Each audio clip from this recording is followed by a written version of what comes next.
Good evening dear students, मैं engineer Manoj Kumar गुजर आप सभी का हार्दिक स्वागत करता हूं एजुकेशनल अकेडमी के ऑफिशियल यूट्यूब चैनल पर। जैसा कि आप विधिवत तरीके से जानते हैं, इस लॉकडाउन के पीरियड में विद्यार्थियों के लिए हमने कक्षा 10 की विशेष कक्षाएं शुरू की हैं। विशेष कक्षाओं में मैथमेटिक्स और विज्ञान विषय की कक्षाएं सुचारू रूप से चल रही हैं, जिनमें रवि यादव सर आपको मैथमेटिक्स का अध्यापन करवा रहे हैं। लगभग आपके 3 पार्ट्स कंप्लीट हो चुके हैं। मैथमेटिक्स में बहुपद के पॉलिनोमियल्स आप पढ़ रहे हैं और इधर अपन विज्ञान में भौतिक विज्ञान के बारे में अध्ययन कर रहे थे, जिसका एक पार्ट कंप्लीट हो चुका था। लाइट वाला आज दूसरे भाग की बात करते हैं। कल अपन ने प्रकाश क्या होता है ये देखा था, प्रकाश में कौन कौन सी घटनाएं होती हैं इसके बारे में अध्ययन किया था, तथा प्रकाश के अपवर्तन किस प्रकार से कार्य करता है इसके बारे में अध्ययन किया था। अपन 4 पार्टों के अंदर पढ़ेंगे इसको। आज अपवर्तन पढ़ेंगे, केवल और केवल अपवर्तन, और फिर कल विवर्तन और पूर्ण आंतरिक परावर्तन के बारे में अध्ययन करेंगे। देखिए, प्रकाश का अपवर्तन क्या होता है। प्रकाश का अपवर्तन, एंटी रिफ्लेक्शन ऑफ लाइट। जब कोई प्रकाश की किरण एक माध्यम से चलकर दूसरे माध्यम की सतह से टकराकर अपनी दिशा से विचलित हो जाए। परावर्तन में क्या था, देखिए ये कोई दर्पण है, ये कोई दर्पण है, ये कोई प्रकाश की किरण है, वो यहां से आ रही है, यहां पर टकराई और अपनी दिशा से विचलित हो गई।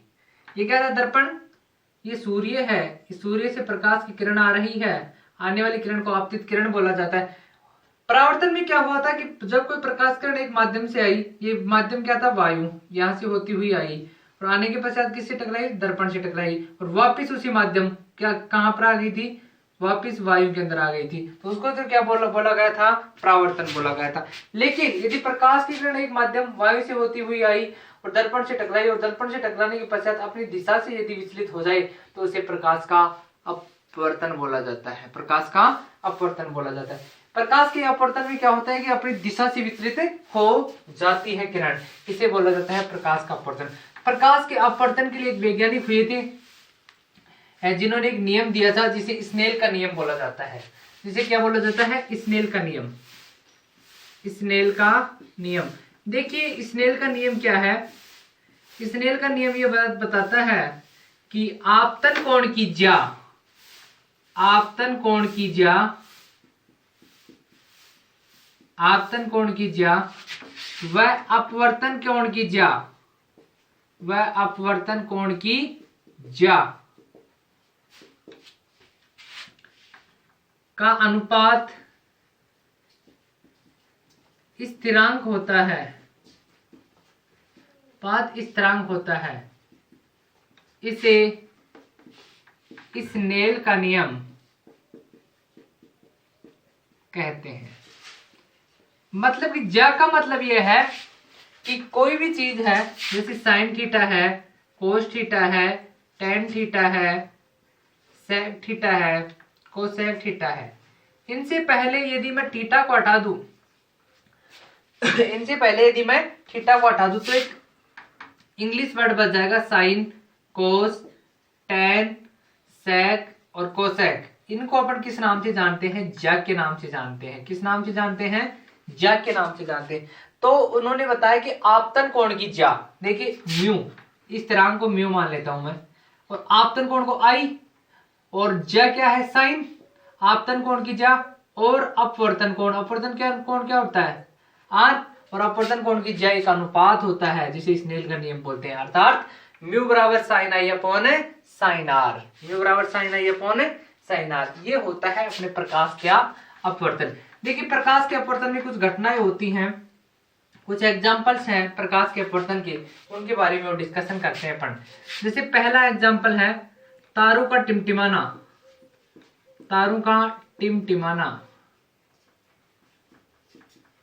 देखिए ये क्यों होता है, तारे अपने को टिमटिमाते हुए क्यों दिखाई देते हैं। जैसे ये कोई तारा है, यहाँ पर अपन, ये धरातल है और यहाँ पर अपन खड़े हुए हैं, तो अपन जब तारों को देखते हैं तो ये टिमटिमाते हुए दिखाई देते हैं, क्योंकि तारों से आने वाली जो प्रकाश की किरण जो आती है तारों से, जैसे नीचे आएगी, वायुमंडल में बहुत से धूल के कण होते हैं, उनसे टकराती है, ये फिर वापस जाती है, फिर नीचे आती है, फिर धूल के कण से टकराएगी, ऐसे ये लास्ट तक अपने आंखों तक पहुंचती है। तो तारे अपने को वास्तविक स्थिति में ना दिखाई देकर आभासी स्थिति में दिखाई देते हैं और ये टिमटिमाते हुए दिखाई देते हैं, इसलिए तारे टिमटिमाते हुए दिखाई देते हैं।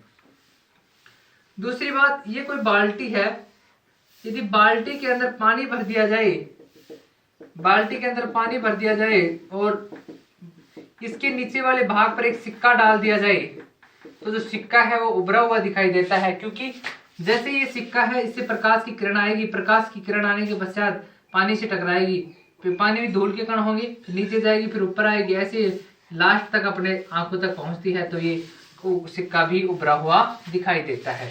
तीसरी बात, यदि पानी की जो बाल्टी है उसके अंदर एक पेंसिल डाल दी जाए तो पेंसिल मुड़ी हुई दिखाई देती है, ये भी प्रकाश के अपवर्तन के कारण होता है, क्योंकि पेंसिल से आने वाली प्रकाश की जो किरण है वो विभिन्न धूल के कणों से टकराती हुई बाहर पहुंचती है, इसलिए ये पेंसिल मुड़ी हुई दिखाई देती है। ये था अपना प्रकाश से अपवर्तन से संबंधित कुछ तथ्यात्मक बातें।